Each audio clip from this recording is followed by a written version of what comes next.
মনোনয়নপত্র দাখিলের শেষ তারিখ 21শে এপ্রিল 2024 রবিবার। মনোনয়নপত্র বাছাই 23শে এপ্রিল 2024 মঙ্গলবার। মনোনয়নপত্র বাছাইয়ের বিরুদ্ধে আপিল দায়ের 24 থেকে 26শে এপ্রিল বুধ ও শুক্রবার। আপিল নিষ্পন্ন করার তারিখ 27 থেকে 29শে এপ্রিল শনিবার থেকে সোমবার।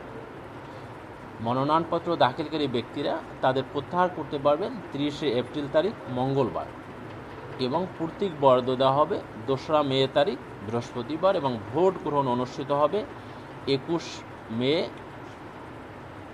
2024 সাল এবং এই ভোট গ্রহণ সকাল 8টা থেকে আমাদের 4টা পর্যন্ত চলবে এবং আগের সিদ্ধান্ত অনুযায়ী যে 9টা জেলাতে ইভিএম মেশিন ব্যবহৃত হতো সেক্ষেত্রে দ্বিতীয় ধাপে ওই 9টি জেলার যে উপজেলাগুলো রয়েছে সেই উপজেলাগুলোতে ইভিএম মেশিন ব্যবহৃত হবে।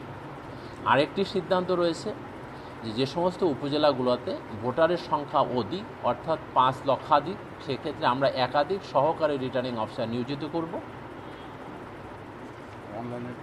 আর অনলাইন তো আমরা আগে থেকেই বলে দিয়েছি সকল নির্বাচনের ক্ষেত্রেই স্থানীয় সরকারের বিশেষ করে 6ষ্ঠ উপজেলা পরিষদের অনলাইনে মনোনয়নপত্র দাখিল করতে হবে। আর এই দ্বিতীয় ধাপের যারা সম্মানিত রিটার্নিং অফিসারের দায়িত্ব পালন করবেন তারা জেলা প্রশাসক কর্তৃক মনোনীত এডিসিদের মধ্য থেকে তারা সহকারী রিটার্নিং অফিসারের দায়িত্ব পালন করবেন এবং যেখানে এডিসিরা সহকারী রিটার্নিং অফিসারের দায়িত্ব পালন করবেন তাদের সহকারী রিটার্নিং অফিসার হবেন আমাদের ইউনোরা। মোট 166টি উপজেলায় দ্বিতীয় ধাপে নির্বাচন অনুষ্ঠিত হবে। তার ভিতরে ওই 9টি জেলার কয়টি আছে সেটা না দেখে আমি বলতে পারছি না, সেটু দেখে বলতে হবে। ঝিনাইদহ উপনির্বাচনের তফসিল বিষয়ে আজকে কমিশনে আলোচনা হয়নি, কারণ এটা আমরা ঈদের পরবর্তীতে বিষয়ে আলোচনা করব, কারণ আমাদের জানা মতে এই বিষয়ে কোর্টে একটি মামলা আছে।